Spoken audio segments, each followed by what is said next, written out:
Grocery shopping with your partner is not only slower, but it costs much more. What do you think about that, Gee? I've been telling y'all this.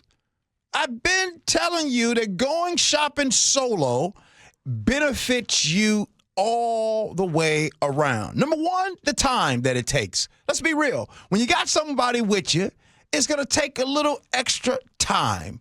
You might, you want to go stop off here. And, I forgot to look at this. And, let me go check this out. And then the money. Like, okay, sweeping statement. Ursula's not here, so I can go crazy with this one. Sweeping statement. Men are more efficient when they go to the store than women. And what I mean by that is whatever we say, when we leave the house and we put on our shoes, and the goal is I'm going to pick up these 2 to 3 things. When we go to the store, we don't buy 4 and 5. No, we stick to what the list says. It's the impulse buyers that make life rough. I hope my wife's not listening to this conversation, because just stick to the list, Mike Lewis. Stick to the list. So I'm going to go out on a limb here and disagree with both of you. I think that, yes, on an individual trip, the problem is that I'm not saying guys or women do this, one gender more than the other, but I will say that when they do per trip scientific analysis, they're not talking about the repeated trips when you forgot something. Frequently, if I don't know if this has never happened to you, I understand, but if you've ever been sent to the store and then you come back with maybe like 70% of what you were sent there for because you didn't write it down or you didn't remember it, or you put your priorities in front of what the overall house priorities were, whatever happened. And then that second trip back, yes, those are 2 smaller trips, but they're never taken collectively in a scientific analysis. I don't know. I will take one trip that gets more done than multiple trips to the store, because going back to the store is lousy. No, wait a minute. Anybody, if you are going to the store without a list, I agree. Then you got problems. I agree. Yeah, but you rarely remember everything that's needed on the list. Your partner usually does. Bingo. Like, they've got the things that you forget. Yep. Well, no. That's the difference. What I think is important for the house, she might not think is necessarily important. So my thing is when you think those things are important, go to the store. And when I think things are important, I'm going to go to the store. Another thing, and one more. Would y'all please stop going to the grocery store hungry? You know what I mean? Mm-hmm. Like, going to the grocery store hungry is the equivalent of getting on the dating site on a Sunday night.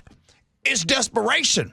Sunday night is where the heaviest and highest traffic for dating sites are, because that's you had a bad weekend or you got stood up. So usually when you jump on a dating site, you're jumping on a Sunday night. Right. Yeah. I think you're doing your grocery shopping wrong, because there's this kind of nice idea that you wander through the store with your spouse and it's time spent together, which it can be. But Gabby and I, if we do go together, we get separate carts and we cut the list in half, and then we race around the store, and I'll tell Matthew, you got to get bananas, you got to get a bag of oranges, and you got to get a head of broccoli, okay? And the broccoli's got to go in the bag. Meet me by the cereal in 2 minutes. Go. And he's off like a shot. Yeah. So, I don't know. Now, I enjoy it. Now, I will. Look, I know I make fun of my wife here on the show.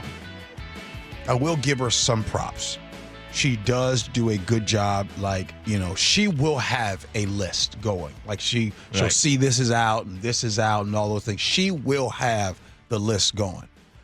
The only problem is execution time, right? Because if we go to the store together, there's always some impulse thing that's going to happen. And grocery stores do a great job, by the way. You guys do a great job of having those rehashed items in your face. You don't face. Have impulse issues in the store? None?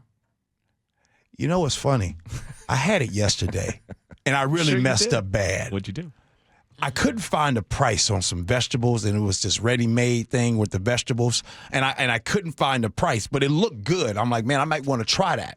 Right. And so I grabbed 2 boxes, thinking that even though I couldn't find the price was going to be good. How much could it be, right? How much could it be? How much could a banana cost, Michael? Man, we showed up to the checkout, and I noticed my wife said something. She kind of, a little on the slick side. Oh, wow. $12.99 each. Wow.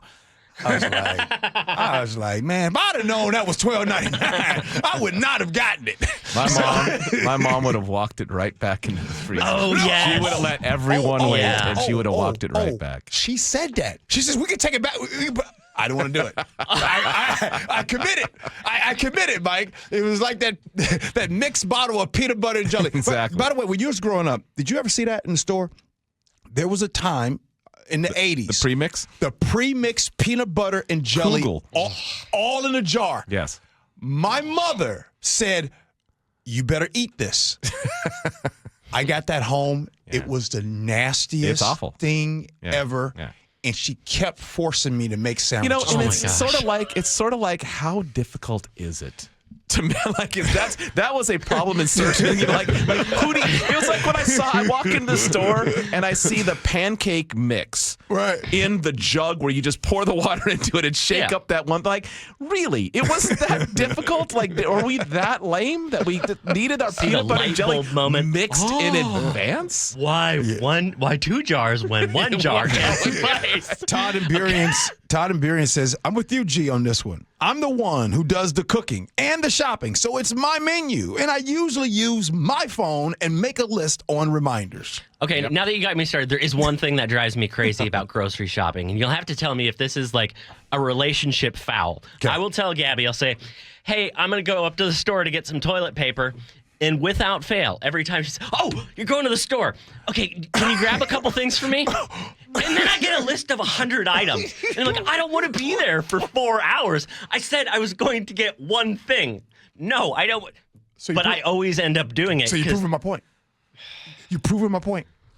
When we make the list, Nick, we make a specific list and we go get that list. Yes. It's not rocket science. I mean, that's the equivalent of like, hey, I have a backpack on with my book in it, so you might as well carry 1,000 pounds of my things. Does that ever work in reverse? Does she ever go to the store? Do you make a suggestion or two? No, I don't give her 1,000 things to buy. So it's more of a number. You do some, but not 1,000. Maybe like 1 thing, 2 things, no more than 3 or 4. My wife asks me all the time. And by the way, she does a great job at that. I'm the worst. Right. I don't ask. I'll just go to the store. You just disappear. Because the goal is to go to the store and not ask you because I don't want to be doing what Chef's doing. And you don't get the text messages?